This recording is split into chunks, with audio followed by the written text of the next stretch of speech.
예. 자, 제가 아까 뇌구조 말씀을 드렸죠? 뇌구조 말씀을 드렸는데, 자, 먼저 뇌구조 후보들 하나하나 생각해 보죠. 먼저 문재인 후보부터 생각을 해 보겠습니다. 문재인 후보가 연설을 할 때나 아니면 대화를 할 때나 이때 많이 쓰는 단어를 통해서 한번 문재인 후보를 살펴보면 문재인 후보의 특징은 뭐라고 보십니까? 일단 뭐 전체적으로 다양하게 일단 주제가 포함되어 있는 것은 사실인 것 같습니다. 예. 그래서 아마 이제 뭐 백화점식이다 이렇게도 표현할 수가 있는데 예. 일단 구체적으로 들어가 보면 이제 뭐 산업구조조정 문제라든지 특히 이제 일자리 문제라든지 이런 게 많은 것 같아요. 왜냐하면 산업구조조정 같은 경우는 아무래도 이제 대우해양조선의 어떤 그런 구조조정, 그렇죠. 특히 이런 것도 있겠고 이게 또 일자리와 연결되지 않습니까? 예. 그러니까 일자리 대통령이 되겠다. 뭐 이런 어떤 측면에서 본다 이런 게 많고 또 하나는 이 권력 기관에 대한 어떤 이제 뭐 견제나 아하. 개편 이것들이 내용이 많습니다. 아마 예. 이제 국정원, 검찰, 경찰에 대한 수사권 문제라든지 이런 것도 많고요. 그리고 또 지방 분권 문제 뭐 이런 것도 많고 전반적으로 보면 문재인 대표는 좀 다양한 주제를 다들 조금씩 건드리는 이러한 측면이 있는데 그다음 그 중심에는 그래도 일자리 문제가 많이 포함되어 있다 이렇게 볼 수가 있을 것 같습니다. 어쨌든 큰 정보를 추구한다. 네. 그죠? 자, 안철수 후보의 뇌구조를 한번 볼까요?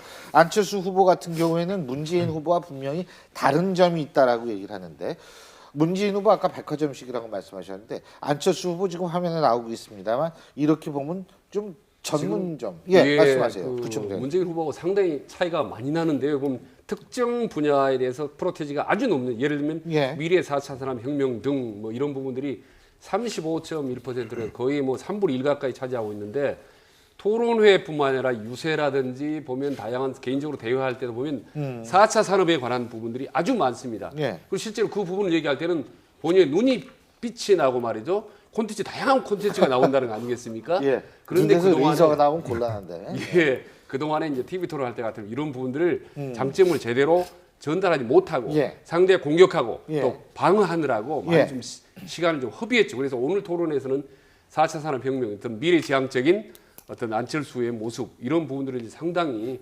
강조를 한다고 하는데 모르겠습니다. 정치적 공방이 치열하게 오가면 또 다시 또 거기에 파묻힐지 아니면 오늘 좀 더 다른 후보와는 차별성 있게 어떤 미래지향적인 지도자의 모습을 보여줄지 한번 궁금합니다.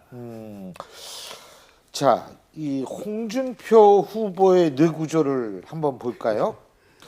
이분은 외교 안보에 굉장히 집중을 하고 있어요. 이게 결국 그 자신의 보수성을 강화하는 가장 중요한 테마라고 생각하는 거 아니겠어요? 그렇죠. 역시 뭐 홍준표 후보의 차별성은 역시 안보 예. 문제의 차별성일 겁니다. 아무래도 나머지 후보와는 달리 어떤 대북 정책이나 이런 데 좀 강경한 입장이지 않습니까? 그게 본인의 어떤 트레이드 마크고 또 그러다 보니까 결국은 모든 어떤 단어들 보면 외교 문제, 안보 문제, 또 뭐 좌파 우파 이런 쓰면서 좀 편가르게 하는 이런 예. 문제들이 이제 집중이 돼 있고 특히 또 본인이 이제 스스로 서민 대통령이라고 칭하지 않습니까? 예. 본인이 자라온 생활 환경이라든지 이런 것들 들으면서 결국 서민 지향적 이런 측면들 이야기하기 때문에 서민 이야기를 많이 하는 것 같아요. 근데 이제 보면 뭐 경제 성장이나 뭐 권력형 개편은 본인이 검찰한테 많이 당했지 않습니까? 그렇죠. 지금도 재판을 받고 있고 예. 그때 유독 저 문제만 하면 좀 흥분을 하세요. 예. 검찰 개혁에 대해서 내 때는 안 그런데 지금 검찰 글쎄요. 개혁 다들 뭐 뭐 권력의 눈치만 보고 있다. 바람 뭐. 불기 전에도 들어눕는다. 막 그런 거 보면 이제 전체적인 내구조를 보면 일단은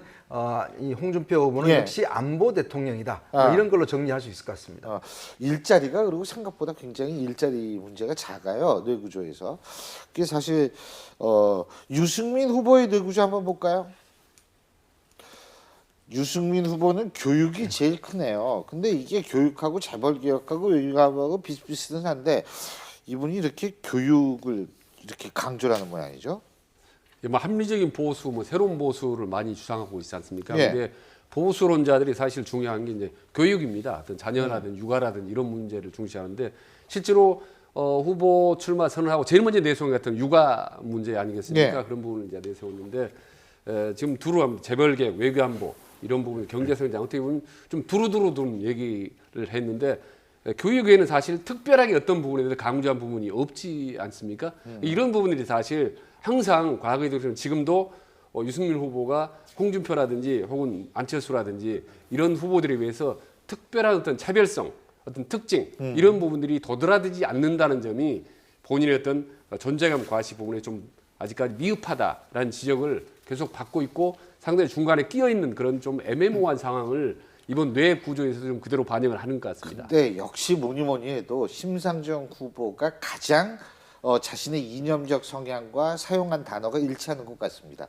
복지가 뭐 20.1% 아닙니까? 그죠?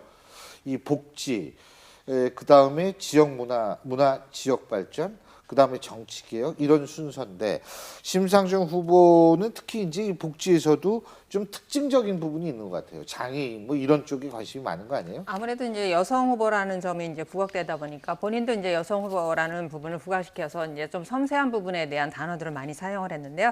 복지에 대해서 이제 발언을 집중적으로 이제 쏟아내고 있는데 그 중에서 장애인, 어린이, 여성 그리고 동물도 이제 내세워서 여성의 감성, 동물. 네 맞습니다. 감성에 많이 이제 호소하는 부분이 있는데 그 외에도 이제 치매라든가 여성, 노인 같은 단어를 집중적으로 사용한 것으로 봐서 아무래도 부드러움에 호소하고 있지 않나 싶습니다. 그 외에는 뭐 복지를 제외하고는 문화나 지역 발전, 뭐 정치 개혁, 보건의료 등등해서 뭐 골고루 사용하고 단어를 사용하고 있습니다. 지금 동물 말씀하시니까 과거의 후보들은 보통 어린아이 이 꽃든 어린아이 이렇게 안고 사진 찍기 많은데 점점 그게 강아지로 바뀌고 있다는 거예요.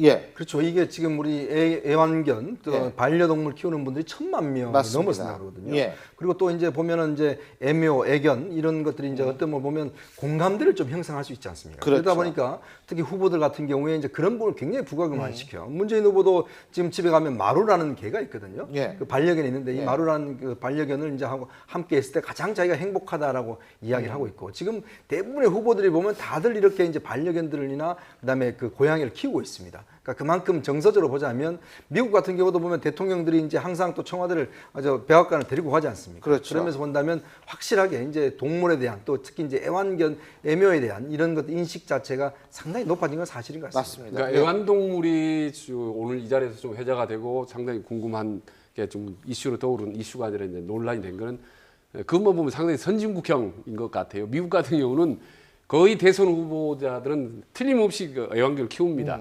그 애완견은 어떤 종류고 무슨 종류를 키우는지 부분이 네. 국민적 관심사거든요. 그렇죠. 거기에 따라서 상당 표가 오갑니다. 그 부총장님께서 그 말 하시니까 제가 이것만은 꼭 좀 지적하고 싶습니다. 이 동물도 액세서리가 아닙니다. 박근혜 전 대통령이 청와대를 나오면서 그 진돗개 9마리를 우리가 걱정을 했어야 했습니다. 이번에 청와대에 입성하는 후보가 누가 될지는 모르겠지만 최소한도 끝까지 자신의 반려견을 책임지는 모습을 보여줬으면 좋겠다는 생각이 듭니다. 자, 지금 2주밖에 남지 않은 대선 구도를 이렇게 본다면 사실 그 지지율의 변화라는 것들이 일종의 지금 추세, 고착화되고 있는 경향을 보고 있습니다. 그래서 각종 여론조사에서 3위까지를 차지하고 있는 후보들의 어떤 지지율을 저희가 알아볼 텐데요. 지금 이게 어느 정도 고착화되고 있는 거라고 보십니까? 어떻게 보십니까?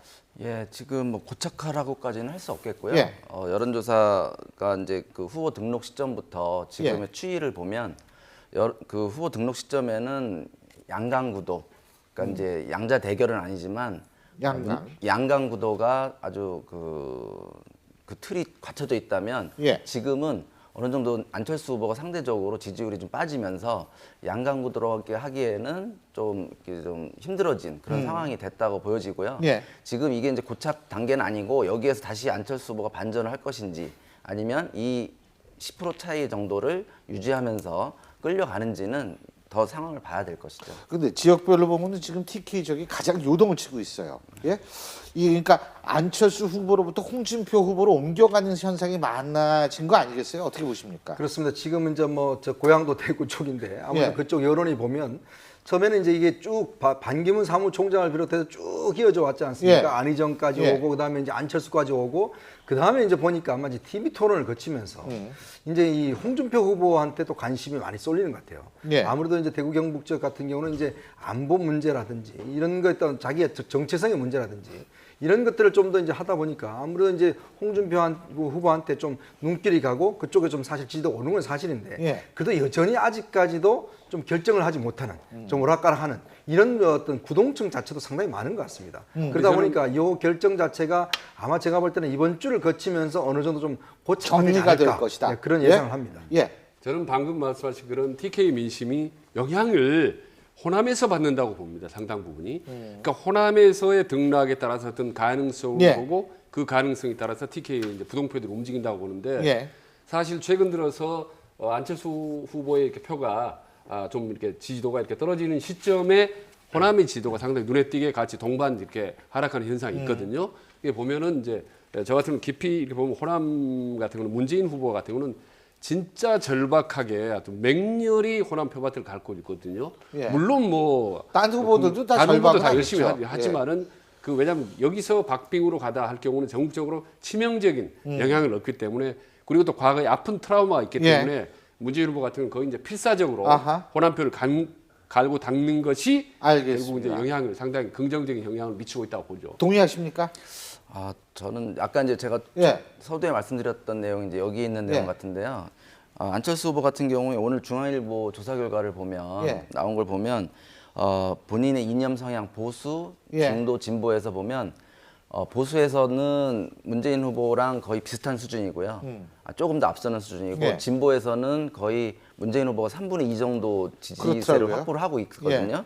반면에 중요한 건 안철수 후보의 본래 이념 성향이라고 할 수 있는 중도에서 문재인 후보에 뒤지고 있어요. 예. 이게 지금 안철수 후보의 현재 왜, 상황을 왜 그렇다고? 저는 이제 그게 예. 안철수 후보가 이제 그 지지율이 올라가면서 본인의 스탠스를 중도와 보수 사이에서 어떻게 보면 모호한 태도를 취한 것이 결국은 중도로부터도 이탈이 생기고요. 그다음에 보수 후보들한테 본인의 입장을 명확히 밝혀라라고 하는 거에 대해서 모호한 입장을 취했기 때문에 공격을 받았다는 생각이 들고요. 저는 오히려 본인의 중도적인 입장을 굳건히 했으면 저는 보수 이념을 갖고 있는 사람들도 안철수의 이념 성향을 가지고 안철수를 지지한 것이 아니기 때문에 안철수의 강인한 네. 모습이 있었다면 지금처럼 그 격차가 벌어지지 않았을 것이다. 세대별 그것도 마찬가지겠죠. 그죠? 세대별로는 뭐 기본적으로 20, 30, 40대에서는 문재인 후보가 지지세가 높고요. 안철수 후보는 50대와 60대에서